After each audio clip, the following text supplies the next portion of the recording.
जयंत चौधरी आज खिलाड़ियों से मिलने जंतर मंतर जा रहे हैं, हमारे साथ बातचीत के लिए मौजूद है। सर, क्या कुछ समर्थन देने के लिए आप जा रहे हैं? बहुत संवेदनशील विषय है। एक तो खेल प्रबंधन को लेकर बड़े सवाल उठाए गए हैं। मैं नहीं जानता सारे नेता लोग या नेता के बेटे, नेता के परिवार के लोग ही क्यों, चाहे कैरम बोर्ड हो, चाहे टेबल टेनिस हो, चाहे कुश्ती हो, सारे संघ में वही लोग बने हुए हैं। एक तो वो मानसिकता है जो खेल के मैदान में कभी गया ना हो और खिलाड़ियों के भविष्य को आज तय कर रहा हो, तो ये बड़ी चीज़ होती है। इसके खिलाफ एक जन भावना है। अब स्पोर्ट्स कोड भी आ गया है, तो कुछ प्रावधान जो पहले नहीं थे अब हमें दिए गए हैं। और उससे भी बड़ा सवाल ये हो गया है कि महिला उत्पीड़न का एक आरोप लगाया गया है। और आज नहीं, 3 महीने पहले भी चर्चाएं हुई थी। देश के बड़े प्रसिद्ध जाने माने चेहरे, खेल जगत के बड़े चेहरे, जिन्होंने बहुत कुछ देश को दिया है और उनकी बड़ी तपस्या रही है, वे मजबूर होकर सड़क पे आए थे। तो सरकार ने 3 महीने में क्या किया? और जब कोई यौन शोषण का आरोप लगाता है, कोई महिला लगाती है, तो एफआईआर तो दर्ज होनी चाहिए, तुरंत होनी चाहिए। वो क्यों दर्ज नहीं हुई?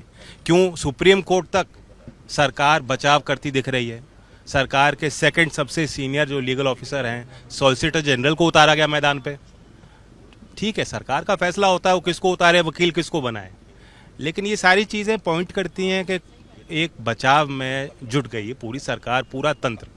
और जब पूरे तंत्र के खिलाफ हमारे कुछ अच्छे खिलाड़ी लड़ रहे हों, संघर्ष कर रहे हों, जमीन पर खड़े हों, तो हम उनके साथ हैं। ब्रिजभूषण सिंह शरद सिंह लगातार ये कह रहे हैं कि यूपी बनाम हरियाणा की लड़ाई है, क्योंकि हम यूपी में तमाम सारे स्पोर्ट्स इवेंट करा रहे थे। हरियाणा के खिलाड़ी लगातार इस पर दिक्कत जता रहे हैं। नहीं, इसमें ना कोई यूपी हरियाणा का सवाल है, ना किसी जाति का सवाल है। पहले भी उन्होंने लोगों को भ्रमित करने के लिए बातें कही थी।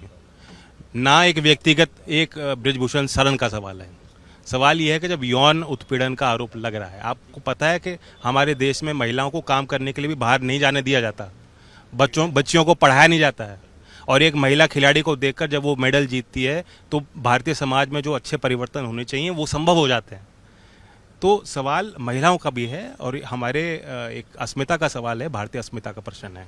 सर, उनके खिलाफ कई मुकदमे, रसूख भी उनका बड़ा है। आपको कौन लगता है कौन लोग उनको बचा रहे हैं? देखिए, 6 बार एमपी रहे हैं, जनता की अदालत में जाते हैं, अपने मुकदमे वो बताते हैं लोगों को, लेकिन जनता को उसकी फिक्र नहीं रहती।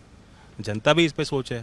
टाडा हो, गुंडा एक्ट हो, अब यौन उत्पीड़न के भी उन पे आरोप लगे हैं और मर्डर के भी चार्जेस उन पे कभी कभी फ्रेम हुए हैं। कई चीज़ों में वो बरी हो गए। तो कानूनी लड़ाई वो अपने जानते हैं तरीके से लड़ते हैं, लेकिन जनता की अदालत में जब चीज़ें सार्वजनिक होती हैं, आज चर्चा का विषय बन गया है और जनता भी इस पर सोचे।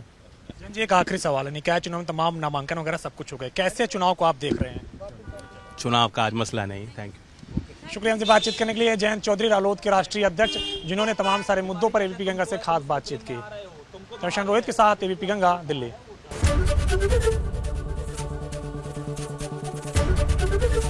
एबीपी गंगा, खबर आपकी, जुबान आपकी।